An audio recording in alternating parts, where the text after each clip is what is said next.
Hi everyone, study IQ के learning platform पे आप सबका स्वागत है।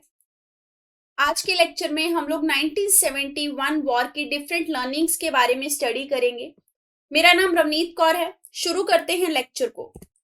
सबसे पहला क्वेश्चन कि हम इसे स्टडी क्यों कर रहे हैं, ये क्यों इम्पोर्टेंट है। 1971 की वॉर में जब इंडिया की विक्ट्री हुई थी, उस दिन को हम विजय दिवस के रूप में हमेशा से मनाते आ रहे हैं और अब इस चीज को 50 साल पूरे हो चुके हैं। तो ये जो साल है, इसको हम स्वर्णिम विजय वर्ष के रूप में सेलिब्रेट कर रहे हैं। 50 साल होने के बाद भी ये 1971 की जो वॉर है, ये हमें क्या सीख देती है, किस तरीके से हमारे इंटरनेशनल रिलेशंस में हेल्प कर सकती है, नेशनल सिक्योरिटी में हेल्प कर सकती है, पॉलिटिकल लीडर्स को मैसेज दे सकती है, उस सब के बारे में हम इस लेक्चर में स्टडी करेंगे। अब लेसन्स जानने से पहले हमें ये समझना होगा कि ये वॉर हुई क्यों थी, रीजंस क्या थे। यहाँ पे आप जो मैप देख पा रहे हैं, ये आफ्टर पार्टीशन है। वेस्ट पाकिस्तान और ईस्ट पाकिस्तान एक तरीके से कॉमन पाकिस्तान था जब इंडिया डिवाइड हुआ, लेकिन आप मैप में बहुत क्लियरली देख रहे हैं कि दोनों ज्योग्राफिकली काफी डिस्टेंस पे लोकेटेड थे। भले ही पॉलिटिकली ये आपस में कनेक्टेड थे, यानी कि पाकिस्तान का पार्ट थे, लेकिन जब ज्योग्राफिकल डिस्टेंस ज्यादा होता है तो वेस्ट पाकिस्तान थोड़ा ज्यादा डोमिनेटिंग था, ईस्ट पाकिस्तान को कंट्रोल करता था, जिस वजह से ईस्ट पाकिस्तान के लोगों में आइडेंटिटी क्राइसिस आया। यानी कि उन्हें ये समझ नहीं आता था कि वो किसका पार्ट है। वेस्ट पाकिस्तान शुरू से खुद को मिडल ईस्ट के साथ रिजेंबल करके देखता था, यानी कि जब पार्टीशन नहीं भी हुआ था तब भी हमेशा से वेस्ट पाकिस्तान के जो लोग थे वो ये कहते थे कि हमारा जो कल्चर है, हमारी जो सोशो इकोनॉमिक प्रोस्पेक्ट्स हैं, वो बहुत अच्छे तरीके से मिडल ईस्ट कंट्रीज के लोगों के साथ मिलते हैं। ईस्ट पाकिस्तान के केस में ऐसा नहीं था, जिसमें कि ज्योग्राफी का बहुत इंपॉर्टेंट रोल है, क्योंकि ईस्ट पाकिस्तान वेस्ट बंगाल के रीजन से अलग होकर आया था। तो हमेशा से ईस्ट पाकिस्तान को जो ज्यादा सिमिलैरिटी दिखती थी वो बंगाल वाले रीजन से लगती थी, कि हमारा जो कल्चर है वो बंगाल वाले एरिया में रहने वाले लोगों से मिलता है।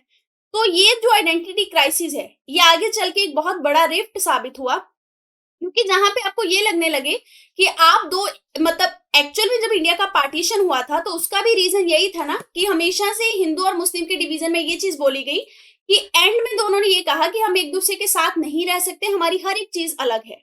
सिमिलरली यहाँ पे भी ये चीज होनी शुरू हो गई थी। ईस्ट पाकिस्तान के लोगों को लग रहा था कि हम वेस्ट पाकिस्तान के लोगों के साथ मैच नहीं करते, हमारी चीजें बहुत डिफरेंट है, हर पर्सपेक्टिव में हमारा नजरिया अलग है। तो ये आइडेंटिटी क्राइसिस एक रीजन था। आप जिनको फोटोग्राफ में देख पा रहे हैं, ये हैं बहुत फेमस लीडर, जिनको कि हम बोल सकते हैं कि बांग्लादेश की जो मूवमेंट थी, सेपरेटिस्ट मूवमेंट, उनका श्रेय इनको जाता है। इनका नाम है शेख मुजीबुर रहमान। इन्होंने डिमांड फॉर ऑटोनॉमी रखी थी बांग्लादेश के लिए 1966 में। 6 पॉइंट एक प्रोग्राम इन्होंने पाकिस्तान में पेश किया, जिसके तहत इन्होंने ये कहा कि हमें ऑटोनॉमी दी जाए, पॉलिटिकल एस्पेक्ट में भी, इकोनॉमिक स्फेयर में भी और सोशल स्फेयर में भी। लेकिन पाकिस्तान को ये चीज मंजूर नहीं थी किसी हद तक, क्योंकि पाकिस्तान यानी कि वेस्ट पाकिस्तान हमेशा से ईस्ट पाकिस्तान को कंट्रोल करना चाहता था, अपने सबॉर्डिनेट रखना चाहता था। इसका एक मेजर रीजन ये भी था कि ईस्ट पाकिस्तान इंडिया के साथ अपना बॉर्डर शेयर करता था। तो हमेशा से अगर ईस्ट पाकिस्तान में कोई डिमांड जनरेट होती थी, चाहे वो ऑटोनॉमी की हो, चाहे कोई दूसरी डिमांड हो जो कि पाकिस्तान को पसंद ना आए, हमेशा उस डिमांड का श्रेय इंडिया के साथ लिंक करके देखा जाता था कि शायद इंडिया की तरफ से कोई सपोर्ट मिल रहा है, जिस वजह से ये सारी चीजें हो रही हैं। तो डिमांड फॉर ऑटोनॉमी जब रिजेक्ट की गई तो इस वजह से भी लोगों को गुस्सा आया वहां पे, और चीजें धीरे धीरे खराब होनी शुरू हो गई। ये जो आप डिजास्टर देख रहे हैं, बेसिकली एक साइक्लोन का डिजास्टर है जो कि बांग्लादेश में आया था। इसका नाम था साइक्लोन भोला। नवंबर 1970 में ये साइक्लोन आया था। जब ये साइक्लोन आया तो लगभग यहाँ पे 5 लाख से ज्यादा लोगों की मौत हुई। लेकिन वेस्ट पाकिस्तान की गवर्नमेंट जो थी, उन्होंने कोई ऐसे स्ट्रिक्ट मेजर नहीं लिए जिसकी वजह से आने वाले आगे के डिजास्टर को रोका जा सके, और जो लोग इस डिजास्टर से इफेक्ट हुए हैं उन्हें दोबारा से उनकी लाइफ को ट्रैक पे लाया जा सके। तो वेस्ट पाकिस्तान की ये जो एपैथी थी एक्चुअल में बहुत बड़ा रीजन बनी, क्योंकि लोग बहुत गुस्सा हो चुके थे इस चीज के बाद, और आगे अगले महीने में इलेक्शंस भी आने वाले थे। तो आप चीज समझिए, जब जो डेमोक्रेटिक कंट्री है, यहाँ पे इलेक्शन होने वाला है और वहां के लोगों को ऑलरेडी किसी गवर्नमेंट पे गुस्सा है किसी चीज से, तो इलेक्शन में डेफिनेटली वो सरकार को वोट नहीं करेंगे, क्योंकि उन्हें ये दिख रहा था कि वेस्ट पाकिस्तान की जो गवर्नमेंट है वो हमारे इंटरेस्ट को कंसिडर नहीं कर रही है। तो आगे वही चीज हुई, दिसंबर 1970 में इलेक्शंस होते हैं और इन इलेक्शंस में क्लियरली अवामी लीग जो है वो जीत जाती है और अवामी लीग के लीडर थे शेख मुजबिर रहमान। ठीक है, पाकिस्तान की गवर्नमेंट कभी नहीं चाहती थी कि ये एक ऑटोनॉमस गवर्नमेंट बना लें अपनी, क्योंकि इन्होंने ही डिमांड फॉर ऑटोनॉमी की थी। ठीक है, तो पाकिस्तान की गवर्नमेंट किसी ना किसी तरीके से ये कोशिश करती है पहले कि अलायंस के थ्रू जो गवर्नमेंट बने उसमें हमारे लीडर ही आगे चल के लीड करें, लेकिन जो शेख मुजबिर रहमान रहते हैं वो बहुत क्लियरली इस चीज को क्या कर देते हैं, रिजेक्ट कर देते हैं और इस चीज को मानने से मना कर देते हैं। फिर उसके बाद क्या होता है, 26 मार्च के आसपास शेख मुजबिर रहमान जो है वो कंट्री को इंडिपेंडेंट डिक्लेयर कर देते हैं और इसकी वजह से इन्हें अरेस्ट कर लिया जाता है। और ये इंडिपेंडेंट डिक्लेयर इसीलिए करते हैं कंट्री को क्योंकि इनको गवर्नमेंट बनानी नहीं दी जा रही थी, तो इस वजह से ये अपनी कंट्री को आजाद कहते हैं। लेकिन जब ये अरेस्ट हो जाते हैं तो वेस्ट पाकिस्तान की जो गवर्नमेंट रहती है उसे चांस मिल जाता है और वो आके ईस्ट पाकिस्तान में मिलिट्री रूल लगा देती है। तो यहाँ से चीजें खराब हुई हैं बहुत ज्यादा। उसके बाद ही इंडिया का इंटरवेंशन जो है वो बहुत एक्टिव हुआ। तो मिलिट्री रूल जो है पाकिस्तान में लग जाता है बाय मार्च 1971। 25 मार्च 1971 को पाकिस्तान आर्मी के जनरल टिक्का खान जो थे वो यहाँ पे मिलिट्री रूल को हेड कर रहे थे, ये आप ध्यान रख सकते हैं। ये बाकी सारी इमेजेस जो आपको दिखाई दे रही हैं ये आफ्टर मिलिट्री रूल हैं। यहाँ पे आप देख सकते हैं कि किस तरीके से लोगों को टॉर्चर किया गया है और इस ऑपरेशन का नाम था ऑपरेशन सर्च लाइट। बेसिकली ये जो पाकिस्तान आर्मी जनरल थे टिक्का खान, उन्होंने ये ऑपरेशन सर्च लाइट चलाया था। इसका पर्पस ये था कि जो भी बांग्लादेश की लिबरेशन चाहता है पाकिस्तान से, यानी कि वो चाहता है कि बांग्लादेश को ऑटोनॉमी मिल जाए, ईस्ट पाकिस्तान पूरे तरीके से ऑटोनॉमी हासिल कर ले, उसको वो मार रहे थे, खत्म कर दे रहे थे। बहुत सारी औरतों के ब्रूटल रेप किए गए, बहुत सारे इनोसेंट लोगों को मारा गया इस ऑपरेशन सर्च लाइट के तहत और इसको मास जेनोसाइड भी बोला जाता है। लगभग एस्टिमेटेड ऑफिशियल फिगर ये कहता है कि 3 मिलियन लोग जो थे ऑफिशियली वो इस ऑपरेशन सर्च लाइट में मारे गए थे और बहुत सारे ब्रूटल रेप हुए थे। तो देखिए ये जो मास जेनोसाइड बेसिकली क्या होता है, जब आप डेलिबरेटली किसी एक कम्युनिटी को टारगेट करते हैं और उनके लोगों को खत्म करना शुरू करते हैं, या फिर डेलिबरेटली एक नेशनलिस्ट जो लोग हैं उनको मारना शुरू कर देते हैं और उनकी जान ले लेते हैं, तो ये डेलिबरेट तरीके से मारना जो था इसको मास जेनोसाइड बोला गया, जिसमें कि बहुत सारे इनोसेंट लोग जो थे उनकी डेथ हो जाती है। Operation search light was the turning point, जब आगे चल के मुक्ति वाहिनी जो है वो स्ट्रांग हो जाती है। अब देखिए किसी जगह पे जो विमेन है उनका ब्रूटल रेप हो रहा है, इनोसेंट लोग जो हैं मारे जा रहे हैं, तो वहां के जो लोकल्स हैं वो आपस में इकट्ठे होके एक फोर्स बनाते हैं, लिबरेशन फोर्स, जिसको कि मुक्ति वाहिनी बोला गया। यानी कि जो लोग वेस्ट पाकिस्तान से आजाद होना चाहते थे उन्होंने इस मुक्ति वाहिनी को ज्वाइन किया, ट्रेनिंग ली और इस ट्रेनिंग में इंडियन गवर्नमेंट ने हेल्प की। इंडिया की प्राइम मिनिस्टर उस टाइम इंदिरा गांधी खुद भी एक लेडी थी। जब उन्हें ये चीज पता लगी कि वहां पे औरतों के साथ ये सब हो रहा है तो उन्होंने बेझिझक इंटरनेशनल एस्पेक्ट पे जाके भी ये बोला कि ये चीज हमें रोकनी चाहिए, जो भी ईस्ट पाकिस्तान में इंसिडेंट हो रहे हैं वो अच्छे नहीं है। और उन्होंने फिर मुक्ति वाहिनी को सपोर्ट भी किया, ट्रेनिंग भी प्रोवाइड करी। तो मुक्ति वाहिनी भी एक्चुअल में बांग्लादेश लिबरेशन का बहुत मेजर रीजन बनी है। जब इंडियन आर्मी ने, एयरफोर्स ने और नेवी ने बांग्लादेश लिबरेशन के लिए काम किया तो उस टाइम मुक्ति वाहिनी का बहुत सारी वॉर्स में सपोर्ट रहा है। तो मुक्ति वाहिनी जो है उसको इंडिया की तरफ से शुरू से सपोर्ट मिलना स्टार्ट हो चुका था जब ऑपरेशन सर्च लाइट के नेगेटिव कॉन्सिक्वेंसेस जो थे वो क्लियर हो गए थे बांग्लादेश के लोगों को। और इसी टाइम पे मुक्ति वाहिनी को बहुत सारे पाकिस्तान आर्मी से जुड़े हुए लोगों ने भी ज्वाइन किया। पाकिस्तान आर्मी के वो लोग जो कि बांग्लादेश में प्लेस्ड थे, उन्होंने बांग्लादेश की आर्मी छोड़ के मुक्ति वाहिनी ज्वाइन की और ये आजादी की डिमांड की। तो यहां से कंप्लीट फ्रीडम मूवमेंट जो थी, बांग्लादेश को आजाद करवाने की मूवमेंट, वो शुरू हो गई। अब इंडिया में इसी के साथ रिफ्यूजी क्राइसिस भी बढ़ने लगा। जब ऑपरेशन सर्च लाइट के तहत बहुत सारे लोग मारे जा रहे थे तो एस्टिमेटेड बहुत सारे लोग यानी कि लाखों की संख्या में जो रिफ्यूजीज थे उन्होंने इंडिया की तरफ अपना रुख किया। इंडिया के वेस्ट बंगाल और असम में लगभग 10 लाख से ज्यादा रिफ्यूजी जो थे वो बॉर्डर क्रॉस करके आ गए। ठीक है, क्योंकि वहां पे बांग्लादेश में उनको फूड शॉर्टेज था, डोमेस्टिक इश्यूज थे, मैंने आपको बताया बहुत से इनोसेंट लोग मारे जा रहे थे। और नेशनल लीडर्स जो थे ईस्ट पाकिस्तान के, उन्होंने भी गवर्नमेंट ऑफ इंडिया को रिक्वेस्ट किया कि रिफ्यूजीज को शेल्टर दिया जाए और किसी ना किसी तरीके से बांग्लादेश की मदद की जाए। 1971 में लिबरेशन वॉर से पहले मुक्ति वाहिनी जो थी उसका ओरिजिनेशन यहीं से बोला जाता है, यानी कि ये जो रिफ्यूजी कैंप्स लगते थे, इस जगह पे जो भी बंदा इस मूवमेंट को ज्वाइन करना चाहता था, ट्रेनिंग लेना चाहता था, वो मुक्ति वाहिनी का पार्ट बन रहा था। और इस तरीके से एक फोर्स जो है सिविलियंस की वो तैयार होनी शुरू हुई, जिन्होंने आगे चल के आर्मी का और इंडिया की डिफरेंट डिफेंस फोर्सेस का हेल्प किया बांग्लादेश को आजाद करवाने में। अब हम देखेंगे इस वॉर से जुड़े हुए लेसन्स, जो कि इस लेक्चर का मेन पार्ट है। सबसे पहला लेसन जो है वो है प्रोएक्टिव डिप्लोमेसी, यानी कि समय को भांपते हुए आपको अपनी पॉलिसीज को चेंज कर लेना चाहिए, जैसा कि इंडिया ने उस टाइम पे किया। इसे बहुत अच्छे से समझते हैं। देखिए, अगस्त 1971 में इंडिया ने सोवियत यूनियन के साथ एक ट्रीटी जो है वो साइन की। वो ट्रीटी थी पीस, फ्रेंडशिप और कोऑपरेशन की, जिसमें ये बोला गया कि किसी भी थर्ड पार्टी को रशिया, सोवियत यूनियन जो कि उस टाइम कहलाता था, वो सपोर्ट नहीं करेगा जो थर्ड पार्टी इंडिया के अगेंस्ट जाएगी। तो ये ट्रीटी वॉर से पहले ही साइन कर लेना, अगस्त में साइन कर लेना, ये प्रोएक्टिव डिप्लोमेसी का एक बहुत बड़ा सिंबल है। इससे पहले इंडिया कौन सी पॉलिसी फॉलो कर रहा था कोल्ड वॉर में? वो थी नॉन अलाइनमेंट। तो नॉन अलाइनमेंट से हटके सोवियत यूनियन के साथ ये ट्रीटी साइन करना, ये बहुत कारागार साबित हुआ।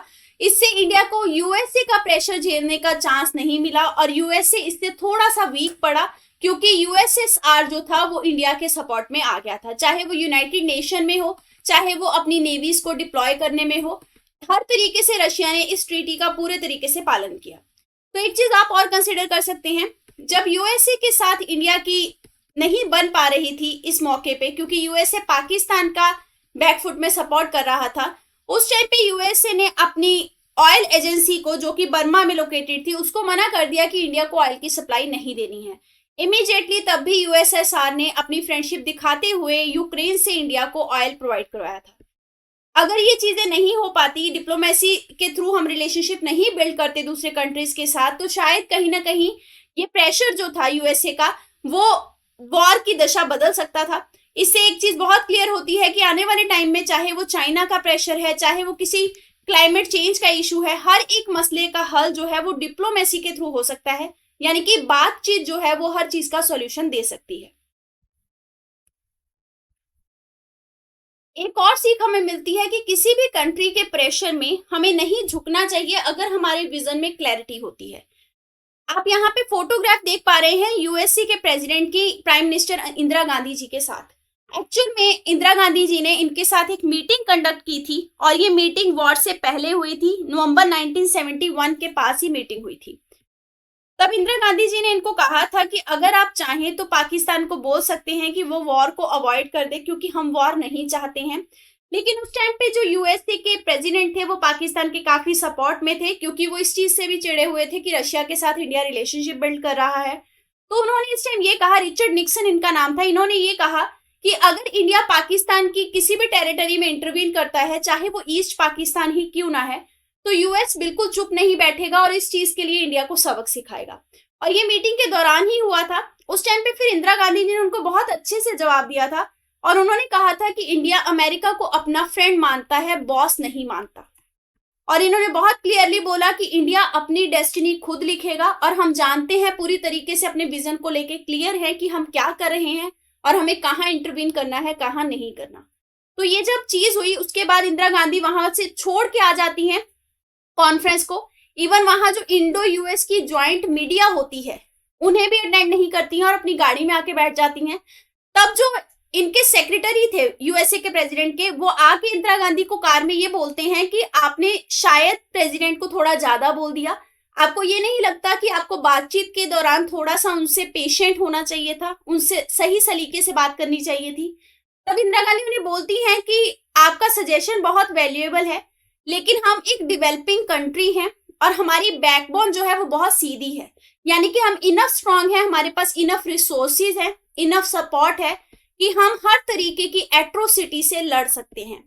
और इंडिया आगे चल के एक ऐसा एग्जाम्पल पेश करेगा कि वो दिन चले गए हैं जब एक दूर से बैठा हुआ कंट्री दूसरे लेस सक्सेसफुल या फिर लेस डेवलप्ड कंट्री को डोमिनेट करता था और दूरों से बैठ के ही अपने डिसीजन जो था वो चलाता था। यानी कि यहाँ पे ये क्लियर कर देती हैं अपने इस विजन को कि इंडिया डेमोक्रेटिक है, सोवरन है, किसी के भी दबाव में आके इंडिया अपना डिसीजन नहीं बदलेगा।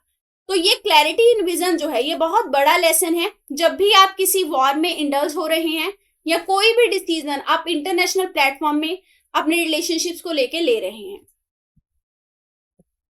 Next also very important lesson, और ये था स्ट्रॉन्ग विल का और यूनाइटेड एफर्ट्स का। आप फोटोग्राफ्स में इंदिरा गांधी और अटल बिहारी वाजपेयी जी को देख पा रहे हैं। ये दोनों उस टाइम पे ऑपोजिशन के लीडर्स थे, लेकिन ये जो वॉर थी इसने बहुत अच्छा लेसन दिया, क्योंकि जब वॉर का नेचर बना था, जब वॉर का सिनेरियो क्रिएट हो रहा था, उस टाइम पे ये दोनों लीडर्स को वॉर का ही दिखाई दे रहा था और आपस के जो भी द्वंद थे, जो भी ऑपोजिशन के आर्ग्यूमेंट्स थे, जो भी एक दूसरे को कही हुई बातें थी, वो सब भूल के ये एक हुए थे। ठीक है, जब यूएसए के साथ ये मीटिंग के बाद इंदिरा गांधी वापस आती हैं तो वो आते ही सबसे पहले अटल बिहारी वाजपेयी जी को कॉल करती हैं और कॉल करके उनसे मीटिंग कंडक्ट करती हैं और उन्हें ये बोलती हैं कि यूएन में आप जाके कंट्री को रिप्रेजेंट करेंगे। तो यहाँ पे बहुत अच्छा एग्जाम्पल क्रिएट हुआ है एक इफेक्टिव लीडरशिप का, यानी कि किसको आपको लीड करने के लिए चूज करना है, उसके लिए आपको मन में द्वंद नहीं रखना चाहिए और ये नहीं सोचना चाहिए कि ये ऑपोजिशन पार्टी है। और फिर अटल बिहारी वाजपेयी जी जब यूएन में रिप्रेजेंट करने के लिए इंडिया को जाते हैं या फिर उनका नाम अलॉट होता है, उस टाइम पे एक इंटरव्यू कंडक्ट हुआ था बीबीसी के द्वारा। तो वो बीबीसी के इंटरव्यूअर जो थे उन्होंने अटल बिहारी वाजपेयी से ये पूछा था कि आप और इंदिरा जी दोनों ही ऑपोजिशन पार्टी में हैं, तो आपको नहीं लगता उन्होंने आपको इतना क्रिटिसिज्म किया है, आपकी पॉलिसीज को इतना कुछ बोला है, फिर भी आप उनकी सरकार को बचाने के लिए यूनाइटेड नेशन में जाने के लिए तैयार हुए हैं? तब अटल बिहारी वाजपेयी जी बहुत अच्छा एक आंसर देते हैं। वो ये कहते हैं कि एक बागीचे में आपको रोज भी दिखाई देता है, गुलाब भी होता है और लिली के फ्लावर्स भी होते हैं, लेकिन अगर बगीचा खतरे में आ जाए तो हर फूल जो है वो एक हो जाता है, क्योंकि उस टाइम पे गार्डन को बचाना होता है। और यही इंडियन डेमोक्रेसी का पार्ट है। तो इनका ये जो आंसर था ये बहुत ही रिमार्केबल था, जो कि इंडियन डेमोक्रेसी की स्ट्रेंथ को और यूनाइटेड एफर्ट्स को शोकेस करता है। नेक्स्ट लेसन जो बहुत इंपॉर्टेंट है वो है meticulous knowledge before war. Basically ये आपको जो फिगर में दिखाई दे रहे हैं इंदिरा गांधी के साथ, ये जनरल सेम मानेकशॉ हैं, जिनको हम श्रेय दे सकते हैं इस वॉर की विक्ट्री का भी। इनको बाद में फील्ड मार्शल बना दिया गया। तो जब वॉर होनी थी, यानी कि जब मैंने आपको बताया ऑपरेशन सर्च लाइट हो रहा था मार्च के टाइम पे, तब इंदिरा गांधी जी ने इनके साथ एक मीटिंग कंडक्ट की थी और इनसे पूछा था कि हमें क्या करना चाहिए। उस टाइम पे मानेकशॉ बहुत हैरान हुए थे, और क्योंकि उन्हें ये लगा था कि प्राइम मिनिस्टर उन्हें बस बताएंगे कि आपको ये करना है। तो मानेकशॉ उनसे पूछते हैं इंदिरा गांधी जी से कि आप बता दीजिए क्या करना चाहिए। तब इंदिरा गांधी बोलती हैं कि जितनी एट्रोसिटीज जो हैं वो ईस्ट पाकिस्तान में हो रही हैं, उसको देखते हुए मुझे लगता है कि हमें वेस्ट पाकिस्तान के साथ वॉर में जाना चाहिए। उस टाइम पे इनकी जो मेटिकुलस नॉलेज थी, यानी कि जो भी ये ज्योग्राफिकल और क्लाइमेट एस्पेक्ट जानते थे, प्लस प्रीवियस वॉर से जो लेसन्स इन्होंने सीखे थे, इन्होंने बहुत अच्छे तरीके से डिसीजन मेकिंग में उन्हें शोकेस किया। तब ये बोलते हैं कि हमें इस टाइम पे वॉर में नहीं जाना चाहिए, क्योंकि अगर हम अभी वॉर में जाएंगे तो ईस्ट पाकिस्तान के पास जो पासिस है हिमालयाज के, वो ओपन है, और वो पासिस खुले होने की वजह से चाइनीज फोर्सेस जो है वो आके ईस्ट पाकिस्तान में पाकिस्तान आर्मी की हेल्प कर सकती हैं, तो हमारे लिए जीतने का चांस कम हो जाएगा। प्लस उस टाइम पे आगे मानसून आने वाला था, तो मानसून में जो मेघना रिवर है उसको क्रॉस करना बहुत डिफिकल्ट है। फिर मानसून में इतनी माइटी रिवर्स को क्रॉस करके जीतना और आर्मी की स्ट्रेंथ को बनाए रखना मुश्किल है। तो ये कहते हैं कि हमें वेट कर लेना चाहिए, मतलब आप बोल सकते हैं विंटर्स का। इन्होंने ये कहा कि हमें विंटर्स का वेट करना चाहिए। नवंबर तक का इन्होंने टाइम मांगा था और कहा था कि मैं नवंबर तक के ऑपरेशन की तैयारी करता हूँ, नवंबर में हम वॉर के बारे में सोच सकते हैं, क्योंकि उस टाइम पे जो हिमालय के पासेस हैं वो क्लोज हो जाएंगे, जिसकी वजह से जो चाइनीज हैं उनको चांस नहीं मिल पाएगा इंटरवीन करने का वॉर में। तो ये बहुत अच्छा टैक्टिक इन्होंने लगाया, और इनकी ये जो चांस लेने का टेक्निक था, यानी कि हमें इस टाइम वॉर नहीं करनी चाहिए, नवंबर में करनी चाहिए, वो बहुत सक्सेसफुल भी साबित हुई। नेक्स्ट लेसन है pre planning and circumstantial evolution during the war. Pre planning में इंडिया ने पहले से वॉर के होने से पहले अपनी टुकड़ियां जो थी वो अलग अलग हिस्सों में बांग्लादेश के आसपास लगा दी थी।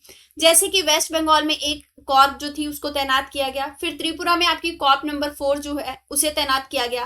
और ये त्रिपुरा वाली जो आपकी कॉर्प थी बेसिकली, इसको लेफ्टिनेंट जनरल सागर सिंह जो थे वो लीड कर रहे थे, और इसी कॉर्प को ढाका को कैप्चर करने का श्रेय जो है वो दिया जाता है। मेघालय में एक बैकएंड के लिए यानी कि एडहॉक बेस पे एक कॉप जो थी वो सेटल की गई थी। कॉप नंबर 33 जो थी वो सिक्किम के पास तैनात की गई थी, ताकि चाइना अगर इंटरवीन करने की कोशिश करता है तो उसे भी ध्यान दिया जा सके। तो हर एक फैक्टर को कंसीडर किया गया और ये ध्यान रखा गया कि किसी भी तरीके से जो सपोर्ट है ईस्ट पाकिस्तान के पास वो नहीं पहुंचना चाहिए फ्रॉम पाकिस्तान एंड चाइना। अब पाकिस्तान के पास केवल एक रास्ता बच रहा था, वो था बे ऑफ बंगाल का। इसको कैसे मतलब खत्म किया गया, इस रास्ते में कैसे आने से फोर्सेस को रोका गया यहाँ पे, वो भी हम आगे देखेंगे। तो देखिए, अगर सर्कमस्टेंशियल एवोल्यूशन की बात करें तो मेजर जनरल JFR जैकब जो हैं, इन्होंने बहुत इंटेलिजेंस मैनर में ये दिखाया कि वॉर के जो आपके एस्पेक्ट्स होते हैं, जो एम होते हैं, उनको सर्कमस्टेंसेस के हिसाब से बदल देना चाहिए। क्योंकि पहले ढाका को कैप्चर करने की कोई बात नहीं हुई थी। स्टार्टिंग में बस ये सोचा गया था कि खुलना और जो चित्तगोंग पोर्ट है उसको पकड़ा जाएगा, उन पोर्ट सिटीज को कैप्चर करके इंपोर्ट जो है ईस्ट पाकिस्तान का उसे रोक दिया जाएगा। फिर यहाँ पे जो वेस्ट पाकिस्तान की साइड से फोर्सेस है वो एंटर नहीं कर पाएंगी, और इसके बाद सीज फायर होने से पहले ये सारी चीजें करने के साथ ही क्या होगा, हम बांग्लादेश को आजाद करवा देंगे और रिफ्यूजीज जो हैं उनको यहाँ पे दोबारा से बसा देंगे। लेकिन सर्कमस्टेंसेस ऐसे बदले कि बाद में इन्होंने ये डिसीजन लिया कि हमें ढाका को कैप्चर करना चाहिए, क्योंकि मेन तो ढाका ही मिलिट्री कंट्रोल के अंडर है। पाकिस्तान मिलिट्री मेन वहीं पे अपना एपी सेंटर बना के खड़ी हुई है। तो जब तक हम ढाका को नहीं गिराएंगे यानी कि ढाका कैप्चर नहीं करेंगे, तब तक बांग्लादेश नहीं बन सकता और ईस्ट पाकिस्तान आजाद नहीं हो सकता। अगर आप जनरल JFR जैकब के बारे में थोड़ा और जानना चाहते हैं तो मुक्ति नाम की एक शॉर्ट फिल्म है जो आपको यूट्यूब पे मिल जाएगी। मिलिंद सोनम ने बेसिकली इनका बहुत अच्छा रोल प्ले किया है JFR जैकब का। और ये जो आपको यशपाल शर्मा दिखाई दे रहे हैं, इन्होंने यहाँ पे के न्याजी का रोल जो है वो प्ले किया है। तो जनरल JFR जैकब को श्रेय दिया जाता है के न्याजी से सरेंडर का एग्रीमेंट साइन करवाने का। तो सरेंडर को साइन करने के लिए इन्होंने केवल 30 मिनट दिए थे न्याजी को, और ये आप मुक्ति में जब देखेंगे, मुक्ति शॉर्ट फिल्म में बहुत क्लियरली बताया गया है कि किस तरीके से अपने इंटेलिजेंस को, अपने ब्रिलियंट माइंड को यूज करते हुए जनरल JFR जैकब ने 30 मिनट्स के अंदर ये जो इंस्ट्रूमेंट ऑफ सरेंडर है वो के न्याजी से साइन करवा लिया। ये है लेफ्टिनेंट जनरल सागर सिंह, जिनके बारे में मैंने आपको बताया कि ये त्रिपुरा वाली जो कॉप थी उसको लीड कर रहे थे। इनको आप फॉल ऑफ ढाका का श्रेय दे सकते हैं, यानी कि ढाका सिटी को कैप्चर इन्हीं के द्वारा किया गया। इन्होंने फर्स्ट हेलीबॉर्न स्पेशल ऑपरेशन जो था उसे लॉन्च किया था, यानी कि इसमें एयरफोर्स का भी बहुत अच्छा श्रेय रहा था। एयरफोर्स के थ्रू डिफरेंट फोर्सेस जो थी उन्होंने ढाका की सिटी को घेर लिया था, और मेन रोड के थ्रू ये लोग नहीं गए थे ढाका को कैप्चर करने के लिए, ताकि पाकिस्तान की फोर्सेस अलर्ट ना हो जाएं। और इन्होंने बहुत अच्छे तरीके से माइटी रिवर मेघना को भी क्रॉस किया, और उसमें ये घायल भी हो गए थे, लेकिन इनकी जो स्पिरिट थी वो इतनी हाई थी कि किसी ना किसी तरीके से ये वहां पे पहुंचे, और फाइनली जब ढाका कैप्चर हो जाता है तभी इंडिया इस वॉर को जीत पाता है और बांग्लादेश आजाद हो पाता है। तो लेफ्टिनेंट जनरल सागर सिंह जो थे वो भी बहुत मतलब डिसीसिव बोले जाते हैं, क्योंकि बैटल ऑफ सिलहट जो थी बेसिकली वो इन्हीं के कारण जीती गई थी, और MI4 हेलीकॉप्टर्स जो थे वो इसमें यूज किए गए थे, और इन्हीं MI4 हेलीकॉप्टर्स के थ्रू जो भी ट्रूप्स वगैरह थी वो सिटी में बाद में पहुंचाई गई। नेक्स्ट सबसे इंपॉर्टेंट जो हमें लेसन मिलता है वो है इंटर सर्विस साइनर्जी का। अभी पीछे जो हमने लेफ्टिनेंट जनरल सागर सिंह जी के बारे में देखा, तो मैंने आपको बताया किस तरीके से एयरफोर्स ने हेल्प की, मतलब MI4 के जो हेलीकॉप्टर थे उन्होंने ट्रूप्स को ले जाने में हेल्प की। तो इसमें हमें ये दिखाई दे रहा है कि एयरफोर्स हो, चाहे वो नेवी हो या फिर आपकी आर्मी हो, इन तीनों ने आपस में बहुत कोऑर्डिनेशन मैनर में काम किया। आज के टाइम पे हम लोग थिएटर कमांड की बात कर रहे हैं, जिसमें ये कहा जा रहा है कि हर एक सर्विसेज जो है ये तीनों इनको कंबाइन करके एक कॉमन लीड होना चाहिए, कॉमन लीडर होना चाहिए, जो कि एकदम इमरजेंसी के टाइम पे इन तीनों को लीड कर सके, कमांड दे सके। लेकिन उस टाइम पे ये जो सिनर्जी थी, ये आपस में जुगलबंदी के साथ काम करना था, ये उसका एग्जाम्पल बहुत टाइम पहले सेट कर चुके हैं। चाहे वो आर्मी का वेस्टर्न फ्रंट में तैनात होना हो, वेस्टर्न फ्रंट में इंडियन आर्मी ने बहुत मेजर रोल प्ले किया ताकि पाकिस्तानी फोर्सेस जो हैं वो राजस्थान के एरिया से, जम्मू के एरिया से इंडिया में एंटर ना कर पाए, क्योंकि अगर वेस्ट साइड से पाकिस्तान इंडिया को हिला देता तो ईस्ट साइड से फोर्सेस को आना पड़ता, क्योंकि ईस्ट पाकिस्तान के लिए काफी मिलिट्री वहां तैनात थी। तो वेस्टर्न सेक्टर में, वेस्टर्न साइड में, वेस्टर्न फ्रंट पे कम फौजों ने भी बहुत अच्छे से पाकिस्तान आर्मी जो थी उसका सामना किया। और इनकी हेल्प किन्होंने की है? एयरफोर्स ने बहुत अच्छा रोल प्ले किया वेस्टर्न फ्रंट में असिस्टेंस के लिए, चाहे वो ट्रूप्स पहुंचाना हो, चाहे वो सैनिक पहुंचाना हो, चाहे जरूरत के सामान पहुंचाना हो, चाहे पाकिस्तान के टैंक्स उड़ाना हो, उस सब में एयरफोर्स का बहुत लंबा श्रेय रहा। फिर अगर हम बात करें नेवी की, तो मैंने आपको बताया था कि बे ऑफ बंगाल का जो एरिया था वहां से पाकिस्तान की आर्मी जो थी वो हेल्प के लिए पहुंच सकती थी ईस्ट पाकिस्तान के पास, लेकिन इंडिया ने ऑलरेडी अपना आईएनएस विक्रांत जो था उसको बे ऑफ बंगाल में सेट कर दिया था, जो कि इंडिया का एक एयरक्राफ्ट कैरियर था, इकलौता एयरक्राफ्ट कैरियर आप बोल सकते हैं, ठीक है। तो ये INS Vikrant bay of Bengal में होने की वजह से जो एयरफोर्स वाले थे उनको बहुत हेल्प मिला, इंडियन आर्मी जो थी उसे बहुत हेल्प मिला। तो तीनों की जो सैनर्जी थी, तीनों का जो सिंक्रोनाइजेशन था, वो एक एप्रोप्रिएट एग्जांपल है इस वॉर को जीतने के लिए। और ये अच्छे से बताता है कि अगर आज के टाइम पे भी आपको कोई वॉर जीतनी है तो एक कॉमन लीड होनी चाहिए। जो भी अलग अलग आपके पास फोर्सेस हैं उनके जो लीडर्स हैं उनके थॉट में कोऑर्डिनेशन होना चाहिए और सिंक्रोनाइजेशन होना चाहिए। ये कुछ इंपॉर्टेंट बैटल्स हैं जो कि हिस्टोरिकल बनी और जिनकी वजह से बांग्लादेश का लिबरेशन हो पाया। बैटल ऑफ बसंतर आपकी जम्मू में हुई थी। यहाँ आप मैप देख लीजिए, आगे मैं इसको अभी बताऊंगी आपको क्विकली डायग्राम के थ्रू। फिर बैटल ऑफ लोंगेवाला जैसलमेर के पास थी। Operation Trident basically Indian navy का ऑपरेशन था। तो हर एक आप देख सकते हैं नेवी का रोल यहाँ पे शोकेस हो रहा है, इंडियन आर्मी का हो रहा है रोल शोकेस, एयरफोर्स का रोल यहाँ पे शोकेस हो रहा है। मेघना हेली ब्रिज में भी एयरफोर्स ने बहुत अच्छा कंट्रीब्यूशन किया। तो ये एक साइनर्जी का बहुत अच्छा एग्जांपल है कि किस तरीके से तीनों फोर्सेस ने आपस में मिलकर काम किया। भुज मूवी जो आई है उसमें बहुत क्लियरली बताया गया है एयरफोर्स के रोल के बारे में।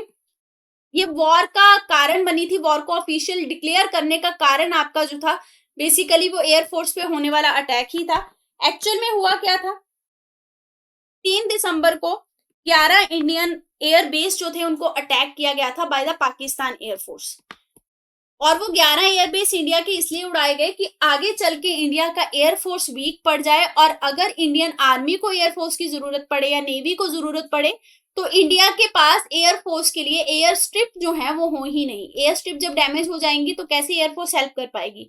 भुज मूवी में ये चीज दिखाई गई है कि एक एयर स्ट्रिप डैमेज होने से कैसे नुकसान पहुंचा, लेकिन फिर भी वहां की जो लोकल विमेन थी उन्होंने किस तरीके से एयर स्ट्रिप को जल्दी से तैयार किया ताकि फाइनल असिस्टेंस जो है डिफरेंट बैटल में, चाहे वो बैटल ऑफ बसंतर हो चाहे वो बैटल ऑफ लौंगेवाल हो, वो वहां पे आर्मी को मिल सके। तो ये पाकिस्तान का जो मतलब अटैक था 11 एयर फोर्सेस की स्ट्रिप पे इंडिया के, वो क्लियर सिंबल था कि अब वॉर जो थी वो ऑफिशियली स्टार्ट हो चुकी थी। तो 3 दिसंबर डेट जो थी इसने वॉर को ऑफिशियली डिक्लेयर कर दिया। और जैसे ही पाकिस्तान एयरफोर्स ने इंडियन एयरफोर्स के ऊपर ये हमला किया उस टाइम पे इंडियन नेवी ने बहुत अच्छा एग्जाम्पल पेश किया और इंडियन नेवी तुरंत एक्टिव हो जाती है और इंडियन नेवी जाके पाकिस्तान के जो शिप्स होते हैं उन पे अटैक करती है और कराची का जो हार्बर है उसे पूरे तरीके से डैमेज कर देती है। तो यहाँ पे फिर से एक एग्जाम्पल जो है वो सेट होता है एयरफोर्स और नेवी के बीच के कोऑर्डिनेशन का। तो स्ट्रॉन्ग एयर ऑपरेशंस में अब हमने देखा कि किस तरीके से बैटल ऑफ लौंगेवाल में और बैटल ऑफ बसंतर में एयरफोर्स वाले अपनी स्ट्रिप्स को जल्दी से रेनोवेट करके एयर ऑपरेशंस को सक्सेसफुल बनाते हैं। और इसके अलावा यहाँ पे आप नेवी का रोल अब देख सकते हैं। नेवल ऑपरेशन में मैंने आपको बताया कि किस तरीके से ऑपरेशन ट्राइडेंट जो था वो कंडक्ट किया गया था इंडियन नेवी के द्वारा। इसी ट्राइडेंट ऑपरेशन के थ्रू कराची का जो पोर्ट था उसे पूरे तरीके से डैमेज किया गया। इसके अलावा नेवल ऑपरेशन में एक इंपॉर्टेंट चीज जो आती है वो आती है आईएनएस विक्रांत को बचाना। आप लोगों ने अगर गाजी अटैक मूवी देखी होगी तो आपको पता होगा पीएनएस गाजी जो थी वो पाकिस्तान के द्वारा अपनी नेवल शिप, सबसे स्ट्रॉन्ग नेवल शिप को छोड़ा गया ताकि आईएनएस विक्रांत को डुबा दिया जाए। गाजी एक सबमरीन थी, आईएनएस विक्रांत को खत्म करने के लिए गाजी जो थी ये छोड़ी गई थी। राजी मूवी में ये जो आलिया भट्ट के द्वारा मैप डिस्क्लोज होता है वो मैप एक्चुअल में इसी पीएनएस गाजी अटैक का था जिससे कि इंडियन जो फोर्सेस थी उन्हें इंफॉर्मेशन मिल गई थी कि आईएनएस विक्रांत को उड़ाने के लिए एक सबमरीन जो है वो पाकिस्तान के द्वारा भेजी जा रही है। तो राजी मूवी और द गाजी अटैक अगर आपने देखी है तो आप बहुत अच्छे से रिलेट कर पाएंगे। आईएनएस विक्रांत को खत्म करने के लिए जो गाजी अटैक हुआ था बेसिकली, वो सक्सेसफुल नहीं हो पाया। इसमें जो आपकी इंडियन नेवी थी, इसने बहुत कम रिसोर्सेज में भी अच्छा किया, और इतने कम रिसोर्सेज होने के बाद भी बोला जाता है कि गाजी जो थी उसको सिंक डाउन कर दिया, यानी कि वो खत्म हो गई थी इंडियन नेवी के अटैक से। कुछ लोग ये कहते हैं कि इसका जो श्रेय है वो टेक्निकल फेलियर को ही जाता है, कि गाजी में खुद ही टेक्निकल फेलियर आ गया था जिसकी वजह से वो डैमेज हो गई थी। लेकिन फिर भी ये बोला जाता है कि इंडियन नेवल शिप राजपूत जो था उसने बहुत ज्यादा एफर्ट लगाया, और जिस वजह से ये गाजी जो सबमरीन थी ये सक्सेसफुल नहीं हो पाई अपने मंसूबों में। अब ये दो लेसन्स जो हमने देखे, एक तो था स्ट्रांग एयरफोर्स का और एक स्ट्रांग नेवी का। इसके बाद जो सबसे इंपॉर्टेंट लेसन हम डिफेंस से सीख सकते हैं वो है नो कैजुअलिटी। 14 दिन की जो बैटल लड़ी गई थी, ठीक है, आईएनएस विक्रांत से जो भी एयरक्राफ्ट गए थे उन्होंने लगभग 286 अटैक किए एनिमी के ऊपर, लेकिन इसमें 14 दिन की बैटल में एक भी सिविलियन लाइफ या प्रॉपर्टी का डैमेज नहीं किया गया। तो डिफेंस का एक बहुत एप्रोप्रिएट एग्जाम्पल जो है वो यहाँ पे शोकेस होता है कि डिफेंस तभी सक्सेसफुल है अगर किसी सिविलियन की कैजुअलिटी ना हो पाए। तो जीरो बांग्लादेशी सिविलियन कैजुअलिटी का जो लेसन है वो आज भी हम सीख सकते हैं अगर कोई वॉर होता है। वॉर में सिविलियंस को हार्म नहीं होना चाहिए, ये एक महत्वपूर्ण आपके पास लेसन है। यहाँ पे आप ऑपरेशन ट्राइडेंट के बारे में देख सकते हैं, जो मैंने इंडियन नेवी के बारे में आपको बताया कि इंडियन नेवी किस तरीके से कराची हार्बर को डैमेज करती है।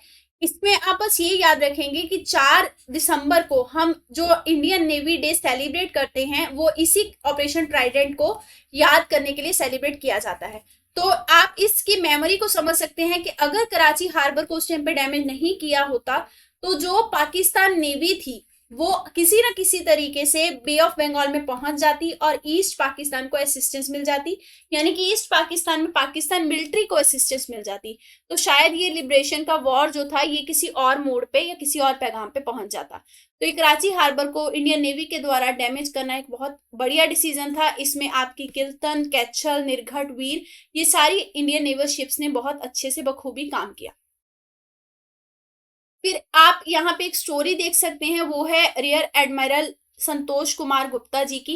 एक्चुअल में हमारे पास रिसोर्सेज इतने ज्यादा नहीं थे। यहाँ से हम लेसन सीख सकते हैं कम रिसोर्सेज के साथ भी अपनी जील को बनाए रखना, अपने स्पिरिट को जिंदा रखना।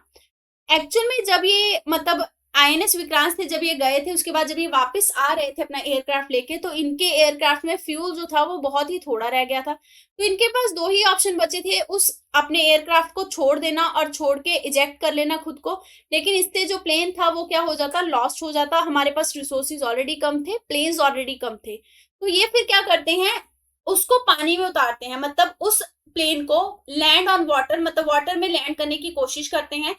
इसके तहत वो अपनी जान भी बचाते हैं, थोड़ी बहुत इंजरी होती है लेकिन एयरक्राफ्ट को भी वो बचाते हैं।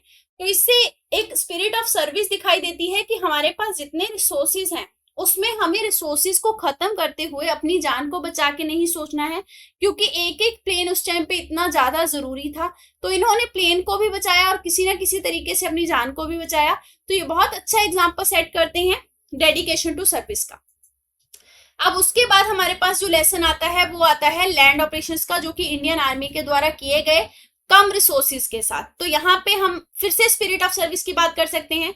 जो बैटल ऑफ लोंगेवाला थी उसके लिए आप बॉर्डर मूवी देख सकते हैं। बॉर्डर मूवी में बहुत अच्छे से शोकेस किया गया है बैटल ऑफ लोंगेवाल को।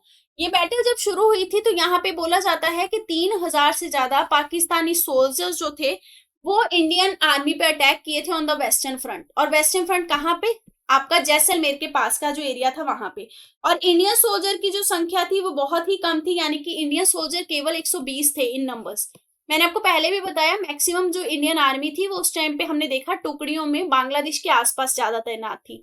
तो यहाँ पे वेस्ट फ्रंट में केवल 120 सैनिकों ने किस तरीके से 3000 से ज्यादा पाकिस्तानी सोल्जर्स का सामना किया, उनके टैंक्स जो थे उनका सामना किया, ये इनकी स्पिरिट जो है उसको शोकेस करता है। इसी में जो आपकी एयर स्ट्रिप होती है, ठीक है, भुज वाली, वो भुज मूवी में आप देख सकते हैं किस तरीके से ये कनेक्टेड है। वो एयर स्ट्रिप प्रिपेयर होती है, बाद में वो एयर स्ट्रिप के थ्रू इनके पास हेल्प आता है और एयर फोर्स यहाँ पे फिर से कोऑर्डिनेशन करते हुए दिखाई देती है इंडियन आर्मी के साथ। इसके अलावा एक और फेमस बैटल है बैटल ऑफ बसंतर, जो कि लेफ्टिनेंट अरुण खेत्रीपाल के लिए जानी जाती है। ये केवल 21 साल के थे और इन्होंने पाकिस्तान के 7 से ज्यादा जो टैंक थे उनको उड़ाया था। और ये अपना एक टैंक लेके गए थे, उन्होंने पाकिस्तान के बहुत सारे टैंक्स उड़ाए थे और उसमें ये इंजर भी हो गए थे। जब ये इंजर हुए थे तो इनको ऑर्डर दिया गया कि आप अब टैंक छोड़ दीजिए, क्योंकि टैंक अब आपका खराब हो चुका है, आप खुद भी इंजर हो चुके हैं। लेकिन इन्होंने ये कहा था कि मैं इंजर हो गया हूँ कोई बात नहीं, लेकिन मैं अपने टैंक से नहीं उतरूंगा, क्योंकि अगर मैं अभी भी इस टैंक में रहूंगा तो मैं पाकिस्तान के कुछ और टैंक उड़ा सकता हूँ। और ये बैटल ऑफ बसंतर आपकी जम्मू के पास के एरिया में हुई थी। और फिर फाइनली इन पे ये उसके बाद भी 1-2 टैंक उड़ाते हैं, लेकिन बाद में इनका जो खुद टैंक है वो भी खत्म हो जाता है और इनकी डेथ हो जाती है। तो इनको परमवीर चक्र इसके लिए दिया गया।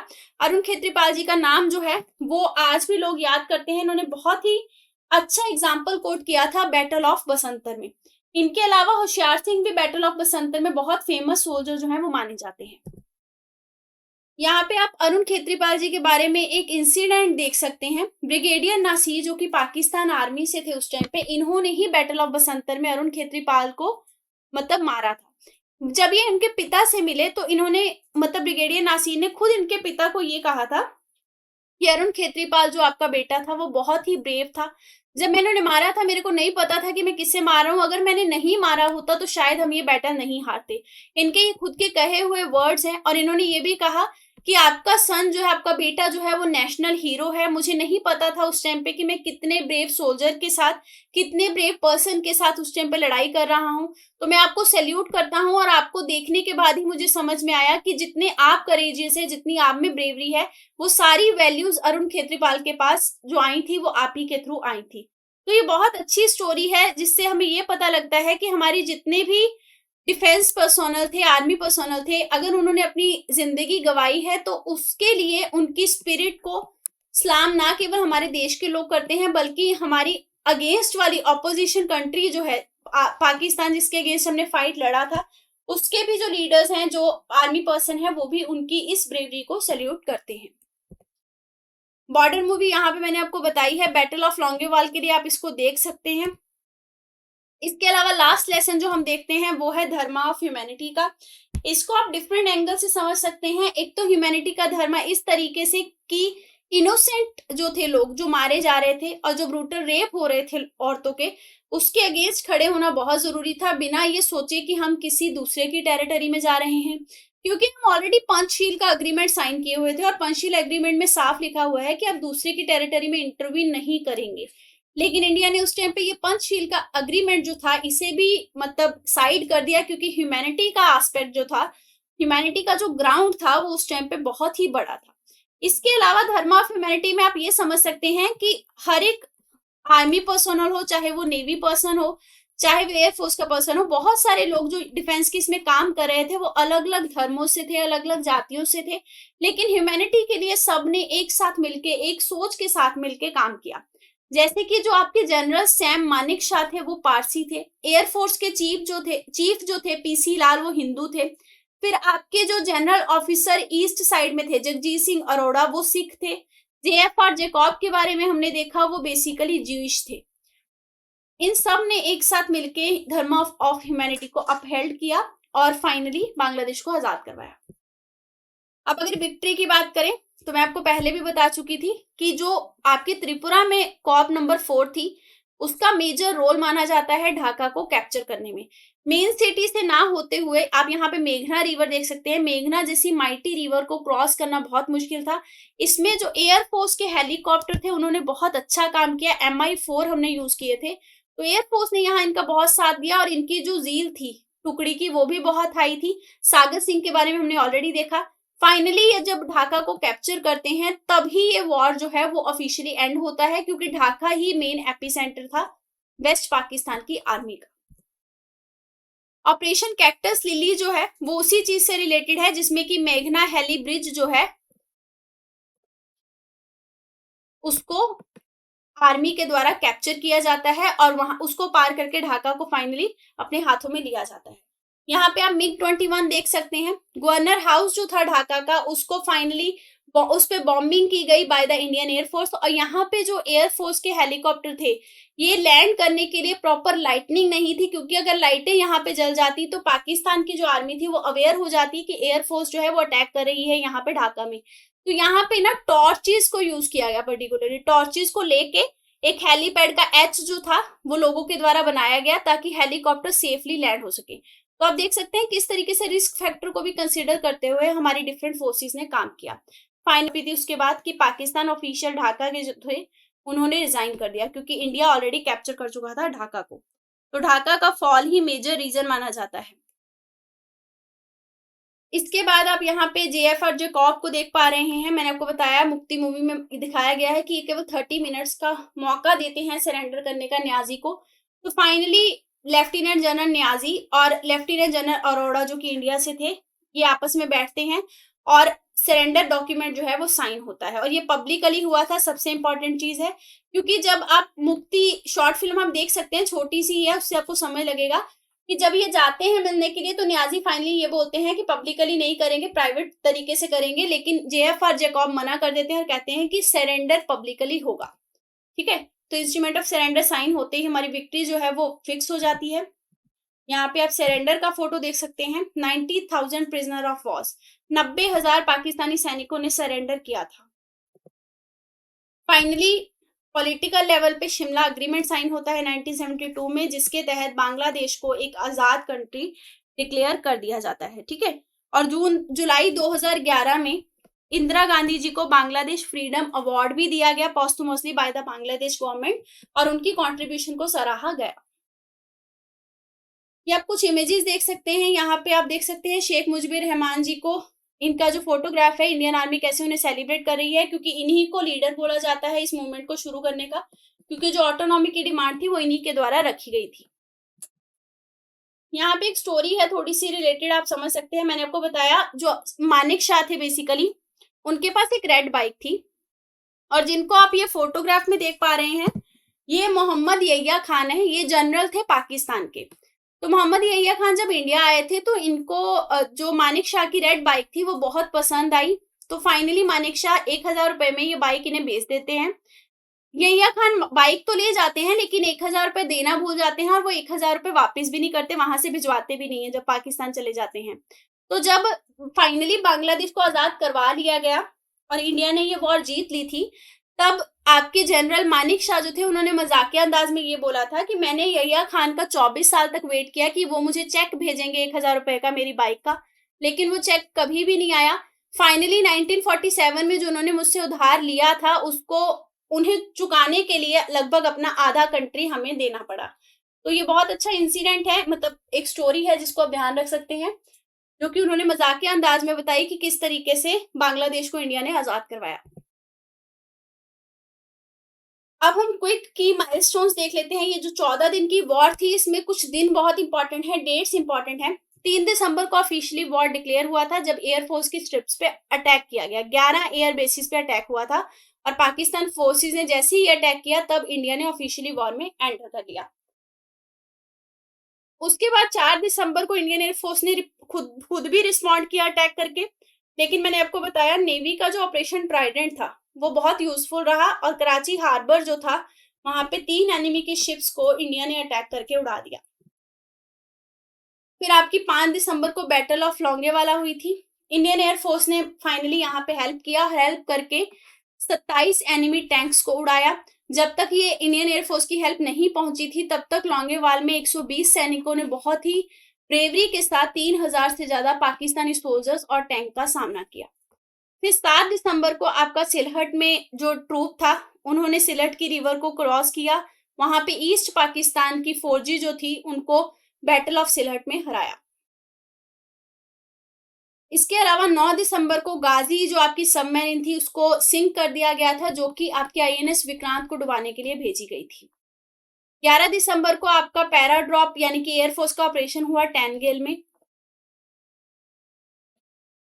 14 दिसंबर को 4 MiG-21 और 4 हंटर्स जो थे इन्होंने रॉकेट अटैक किया गवर्नर के हाउस पे ईस्ट पाकिस्तान में।